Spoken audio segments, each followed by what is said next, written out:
আমার ইউটিউব চ্যানেলে সকলকে স্বাগত জানাই। আশা করি সকলেই ভালো আছো। দিনটি ছিল চৈত্র মাসের শেষের দিন। এই দিন সন্ন্যাসীরা গৌরীগঙ্গার রূপে সকলের বাড়িতে যায়। আমরা এই দিনটির জন্য সারাটা বছর অপেক্ষা করি, বিশেষ করে বাঙালিরা তো বটেই। মার কাছে শুনেছি আজকের দিনে গৌরীগঙ্গা বাড়িতে আসা নাকি খুব শুভ। শুধু মহাদেবকেই নয়, তার সৈন্যদলকেও দেখাচ্ছি। এই যে একজন কঙ্কাল সেজে চলে এসছে, সে যে আসলে কঙ্কাল নয়, সে যে একজন মানুষ, সেটাই প্রমাণ করে দিল। এখনো সবাই আমাদের বাড়িতে আসেনি, পাশের কাকি বাড়িতে গেছে। এবার আস্তে আস্তে মহাদেবের পুরো সৈন্যদল আমাদের বাড়ির দিকে চলে এসেছে। ছোটখাট্ট একটা হাতি এসে আমার পাশে বসে পড়েছে।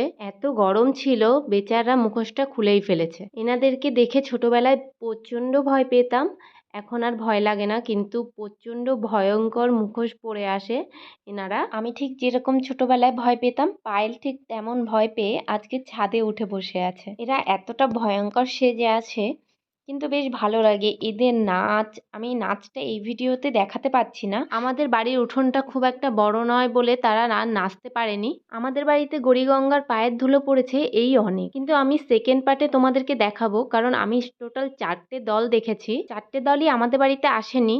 আসলে এদেরকে অনেকটা বড় অ্যামাউন্টের টাকাও দিতে হয়, তো একটা দল আনাই অনেক বড় ব্যাপার, দুটো দল আনা তো আর সম্ভব হয় না। আমাদের মামাদের পাড়ায় আবার সবাই মিলে টাকা কালেক্ট করে। আসলে এরা যতটা কষ্ট করে তার কাছে এই টাকাটা কিছুই নয়। গৌরীগঙ্গা আমাদের দেয়া টেবিলে বসে পড়েছে।